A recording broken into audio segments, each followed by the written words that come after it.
Welcome to Channel 18 News. I'm Jim Rogers. Tuesday morning, this morning, 1:50 a.m., a burglar broke the glass front door and gained entrance into Ag Power at 3454 Interstate 30 in Sulphur Springs. While removing two steel pole saws, he, the burglar, set off the alarm at the location. This is one of a rash of such burglaries that have happened in the north central and northeastern Texas area. This time, law enforcement has a video. According to Hopkins County Sergeant Corley Weatherford, the subject captured by the video may have been accompanied by a second person. Weatherford said this is the first of these burglaries that has provided a lead for investigators. The unique walk of the burglar could be an asset. The suspect walks as though he's in leg irons. The pole saws taken at the Sulphur Springs Ag Power are valued at $600 each, but other burglaries, such as in Mount Pleasant and in Terrell, have involved saws valued as much as $2,000. Sulphur Springs High School class of 2016 will find graduation ceremonies in the Regional Civic Center arena thanks to the National Weather Service forecast of rain for Friday, according to a release from the Office of High School Principal Derek Driver. The event will begin at 8 p.m. KSST Radio will carry the event live Friday night at 8 p.m. We'll videotape the event for replay on cable channel 18 later. And Thursday, Sulphur Springs schools will dismiss 1 hour early. It's the last day of school. Richard Shanks is more than just a saxophone player. He keeps his schedule filled with teaching music. He is band director at Bright Star Christian School through the regular school year and an instructor of music appreciation at Paris Junior College. Now, if you've ever been a band student through your lifetime, you're invited to join for free his summer concert reading band. They meet at the Rock on Monday evenings and it starts June 6th. I started last year organizing a summer reading band for anybody that had been in band or is in band. You know, I was a band director 38 years, and one of the most traumatic things is your students in the summertime, if they put their horn in the box and don't play on it for 2.5 or 3 months, starting the band up in August, you really are concerned about the sound. So this is an opportunity for students to keep up their lip, so to speak, and people that have been in band, people that have been in band love band, and gives them an opportunity to play again. Tell the old-timers right now, don't worry about your tone. You'll be in good company. We'll all develop it together. The music is not real difficult. Last summer, I had 2 grandpas sitting by their grandkids. And one year I did this down on the Gulf Coast community. I had 4 generations the same night. And so we do it for fun. Okay. So you can be back in band again. That's right. You play band, and if you have a band instrument, right. Do that. Correct. And they can call me if they need one. I'll see if I can find one for them. We have a few on inventory, and there are places that, of course, there's no telling how many instruments are in closets in this town and not being used. Okay. And but I've had some. There's some wonderful adults in this town that used to play and loved band and wanting to come back. Do so. That'll be great. And it is free, is that right? That's no cost. Okay. Now, this is not part of your band directorship at Bright Star Christian School. It's something that you do during the summer. That's correct. You're also quite busy with PJC, yes. music appreciation classes there. Yes, we're waiting to see what's going to happen with the enrollment for the first summer session, but okay. I've been teaching there for 4 years, and especially with our new building, it's a real joy. And of course, Dr. Williams is wonderful to work for, and we're looking to see how many they're going to be. But music appreciation, and I've had some wonderful students over the last 4 years that I enjoy working with. And you have a framed picture down there somewhere. Oh, yes. This is my band this past year from Bright Star. Oh, and they look great. Those are great kids. I'm not sure that our camera will pick this up with or without a glare, but that's 2015-2016 Bright Star Christian School. You in a tux, and there's Jeff Smith. Yes. Who's associate director. Correct. Oh, it's a wonderful looking band, a big band. I'm really proud of them. Yeah. So now you'll be back doing that again in the coming fall semester, but right now we're talking summer, and you're going to hold your summer band at the Rock. Yes, that will go for 6 weeks. It'll be each Monday from 6 to 7:30, and most of the percussion equipment, I think we'll have what everybody needs. If you need the larger instruments, a lot of people don't own their own tuba. and I'll try to help them find an instrument if I can. Or if you have an extra tuba, let you know. Right, exactly, right. All right. So I also want to say that we just were able to talk so much before we went on the air, and Yes. our time here is so short, but you are well connected in music from Sulphur Springs, even way back there. Well, I started my teaching career here in 1961. 56 years ago, I began as a junior high band director, and my wife's family is from here, so we moved here to retire, if you call 6 part-time jobs being retired. Okay. And we love being back with folks. I met you in one of our times back here, and you know my wife's family well. And we love Sulphur Springs. It's a great place to be. It's actually where you work at Bright Star is where you were music director once upon a time. Yes, I was music youth director there. And that's also the same church my wife and I married in 53 years ago. And that is, well, I say it's next to Lunell's, and it is Calvary Baptist Church. Okay. And the building we married in is the Wood Frame Building, which is another church now. But but we're at Calvary Baptist. That's where Bright Star School is housed. And you worked at a radio station? Yes, for a short time in a summertime job, I worked for the radio station in Crockett, and that was a wonderful experience. And the gentleman there kept that going. He's gone now, but it was a good experience. And I was living in Grapeland, Texas, just up the road, and went in and opened up in the morning and started the first show for a week or so and enjoyed it. Got some good experience. Oh, morning shows are fun, aren't they? And you know what? You mentioned a time when you were on a radio show with John Sharper. Yes, John and I were in choir together at First Baptist Church under Ch.18 Adams. And when I first moved here, I mentioned to JT that the school was not going to give me a paycheck until September the 30th, but I had to be here August the 1st for marching band.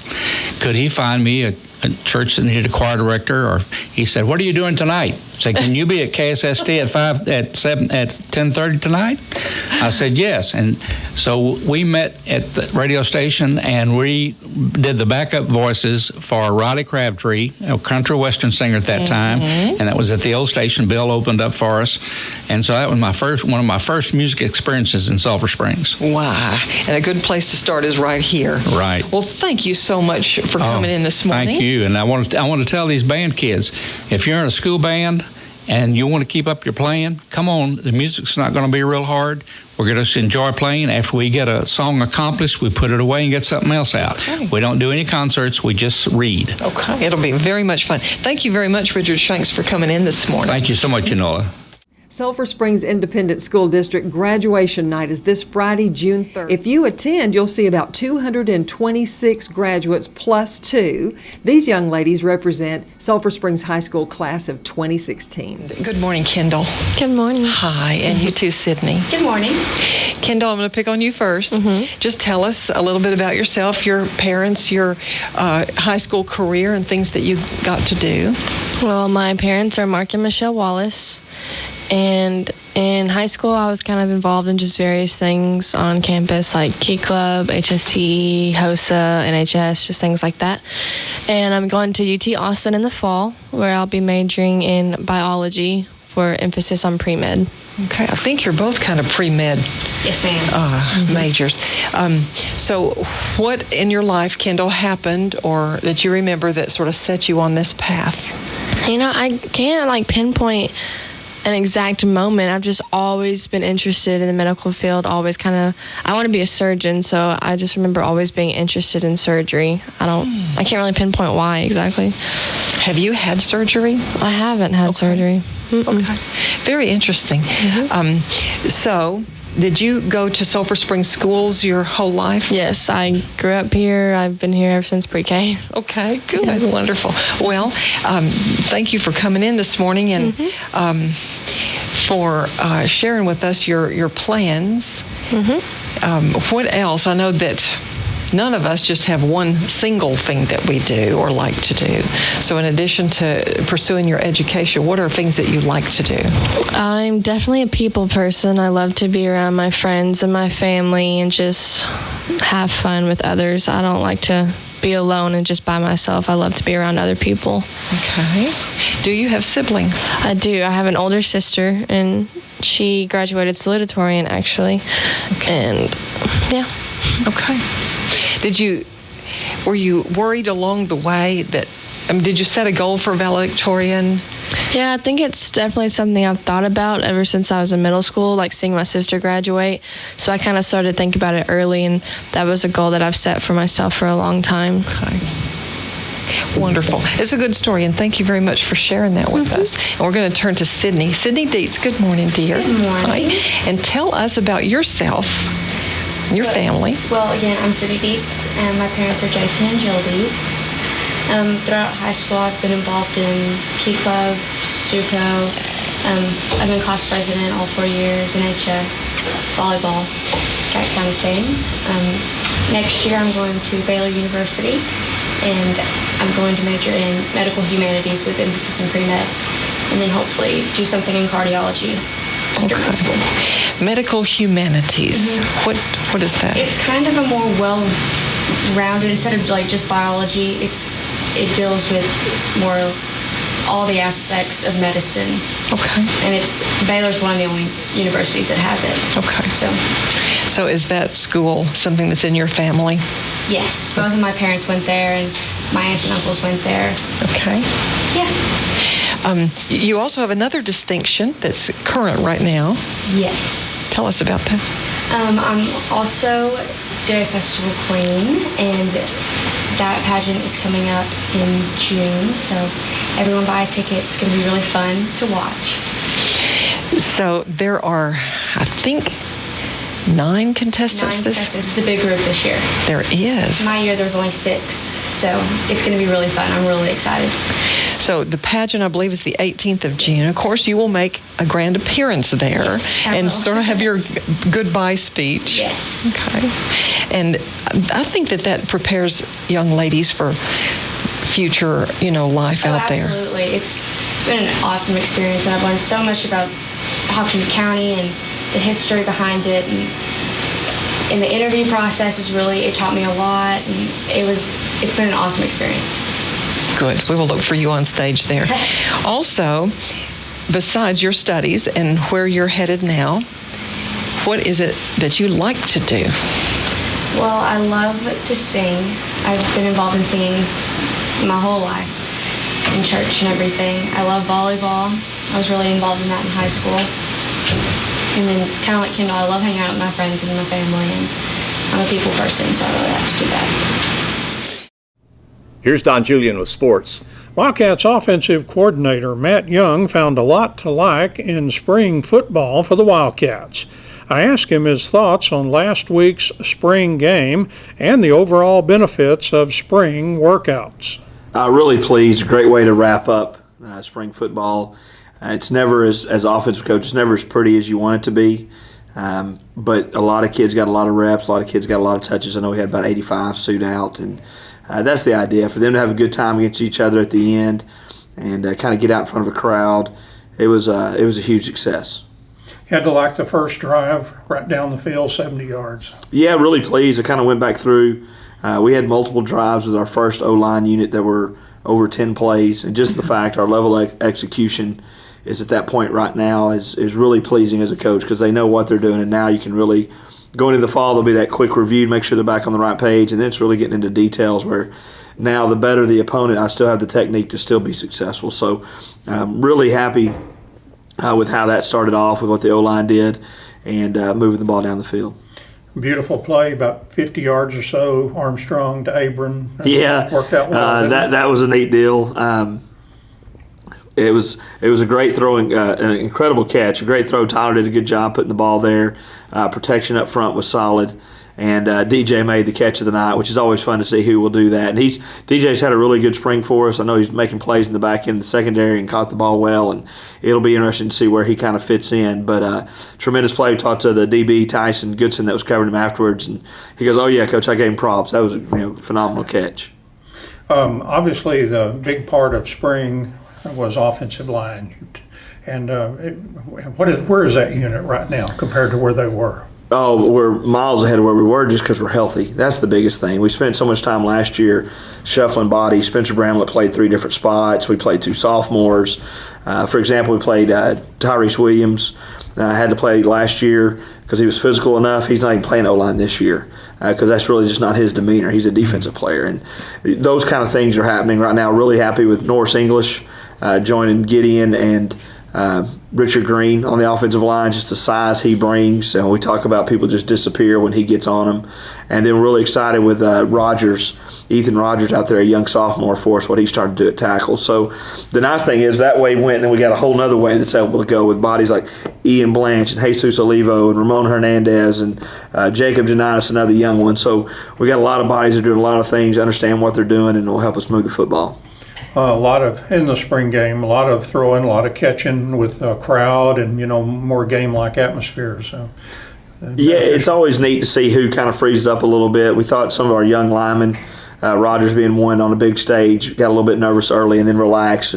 But he had a lot thrown at him. He had some different fronts and some stunts coming at him that he hadn't seen, and he did a good job handling those. Receiver-wise, there may be a drop here or there, but it was really, most of the kids handled it pretty good for the first night out in front of a crowd. Coach Owens liked to watch the chess match going on between you and Abram. Apparently you were trying to get the best of each other. He was changing the fronts and you were doing a lot of stuff. Oh yeah, it was, we're trying to find a way to score every time we have the ball, and offensively we coached both sides, and the whole night's kind of a blur. But Coach Abram threw some different fronts at us, and really the O-line handled them really well. I think they got us twice for a loss, but we're able to protect the next play and get a first down off of it, so it wasn't anything too consequential for us. But really pleased, just kind of that battle of our kids, really because we knew each other so well, things that would be tough against us, and our kids handling it and being able to move the ball. One benefit I see of spring, of the whole process, is the fact that a lot of young players got a real good, strong look over 3 or 4 weeks. And that's, usually you get them in the fall, you don't have as much. That's probably the greatest asset were those first 3 weeks where the younger guys got a substantial number of reps that they wouldn't get in the fall. We talked in here that we ran our base run scheme probably 45 times in a run hole with each group, not just overall. We ran it over almost 100 times overall, but just 45 times with one group, and that may not even be our first group. And getting those kind of reps, and now that understanding they have, it'll pay huge dividends in the fall for us. There may be some guys that maybe would have been shuffled onto the JV without much of a look, and they may have a chance now for on the varsity. Well, that, and you find guys that can actually help your JV, some guys that freshman-wise, it's fast and furious, and they just hadn't got as many snaps. And a couple come to mind right now, just some kids that were making tackles and making plays that you didn't realize they had that in them. And some of it's from the weight room. They've gotten more confident. Some of it now, they've just gotten more reps, and they realize they can make some plays. So it's exciting when you look at the big picture of all those kids and what they were able to do. And, you kind of walk in, the rosters aren't set, but you kind of have a pecking order there of guys, hey, I know I can count on these guys to play these positions, so we're good to go. Spring football was beneficial for the Wildcats' defense, according to defensive coordinator Tristan Abram, especially with the Wildcats changing their basic defensive look. I talked with Coach Abram about the spring game and spring workouts in general. The spring game went really well. The most important thing is we had no serious injuries, and for the most part, that's extremely important because you don't want to. First of all, you don't want injuries to begin with, and then you don't want a young man to go through the spring and then that determines his fall because he might have been injured in the spring. So that's the biggest positive. I thought the spring game went well. We gave up more points than I would like to have, but with that being said, the things that I saw during the game and the things that I've seen on film are things that are very fixable, things that can be corrected, and that's awesome. That's a huge plus. I'll give up that first week of 2 days in a scrimmage to do that. In the spring, just because I feel like questions that we might have going into 2 days if we don't do spring ball, those questions were answered during the spring, and we saw a lot of young men that played for us last year mature and they're better they were in the fall. It's crazy how much better you get in the span of a few months when you put pads back on and you get out and you go get after it. But I was really pleased with our effort and pleased with the way we competed. Again, there were some mistakes that are expected. Again, it's spring. It's not one of those. It's not a time in which we're gonna lay the hammer down and get after them and really be a nuisance every day, because to be quite honest with you, our goal was, hey, we want y'all to have fun and continue to want to come back every day, because whenever you're not preparing for another opponent and you're just going against each other every day, that can get extremely monotonous. So it was really good, and I was pleased with the effort of the guys within the game. Now, you're tweaking the defense a little bit from what we've seen in the past. Did spring really help you get that along with the defense? It did. And the tweak we're doing is really basically we're going to, in the fall, you'll see more of a traditional 3-4. Now, with that being said, this spring was for us to get that installed, and we were actually able to get that installed and put a few more wrinkles in it. So what I'm getting at with that is it's going to be a traditional 3-4, but don't count out the 10-1 stuff that you saw this past season, because we still have the capability of getting into that. As a matter of fact, we got into that in the spring game, as well as to get into something we did 2 or 3 years ago, which was a 4-3 look or a 4-2-5 look. We did that in the spring game as well. So we're able to get into several different fronts and make it tough on an offense to just come in and say, well, this is where they're going to be and this is what they're going to do. So let's get good at running these 3 schemes and these 5 routes and beating them that way. Well, now we can get into pretty much any defensive scheme that we're creative enough to get into and well enough coaches to coach up to be successful. So I think it's really going to be good for us. I think it's going to put us in position to where an offense can't manipulate to us what they want to do to us. We can kind of manipulate to them what we want them to do, and hopefully it works out in our favor and can put them in a bind. One thing I thought advantage spring ball, especially for the young talent, was a chance for you to get a real strong, long look at a lot of young players that may end up on varsity, or they may just be freshman players that are up on JV or something. You're exactly right, and that's one of the biggest positives with the spring ball is that young men that you might have penciled in to play one position, by the end of spring, there have been a couple that we moved to other positions. Young men that they're straddling the fence. You don't know if they're a varsity guy or a JV guy. Well, in those 15, 18 practices, you find out how well that young man can compete against young men that have played on varsity on Friday night, how well that they compete and keep their composure in a situation where, heck, for the lack of better words, when the bullets start flying, because Thursday night was a time in which, hey, this is a game setting. This is how it is. Our offense started going fast towards the end, and they were jumping into different formations, and here we go. How are you going to respond whenever you're in this situation and you're in this setting? And a lot of young men really honestly surprised me in a positive way of how they responded to that, because whenever we've been going out here in practices, we hadn't done that,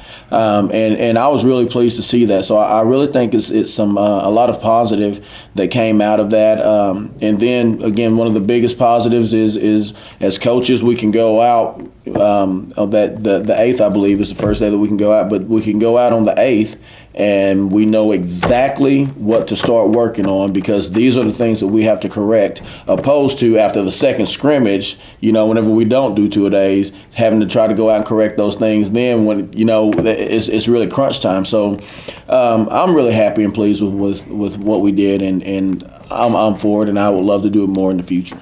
Coach Owens enjoyed the chess match between you and Coach Young, and especially like changing the fronts. And you said you had all that, and you were doing all that. So you guys were really going at each other pretty good. We are, Coach Young. We around here we like to call him the genius. He's an extremely intelligent guy. So whatever I can do to try to get my pawns in place to take over that king, I try to do it. But he's pretty good at what he does as well. So. It was fun, and the great thing about it is by being able to call a defense and to try to strategize against our offensive staff defensively, we become a better staff because we just challenge each other in that way, and it's really fun to be able to do that because also you find out what types of wrinkles an opponent may try to bring to you that you didn't think of in the fall. So.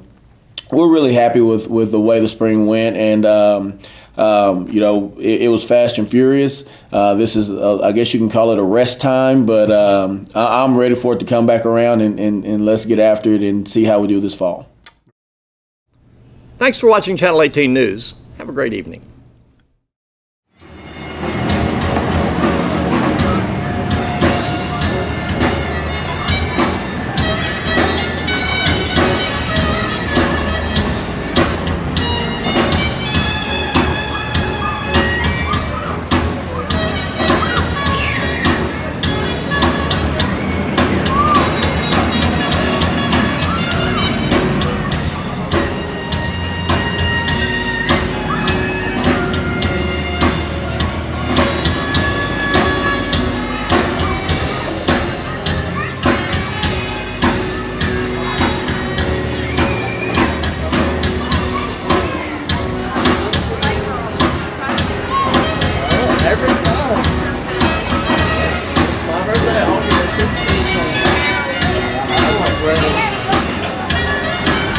Go ahead.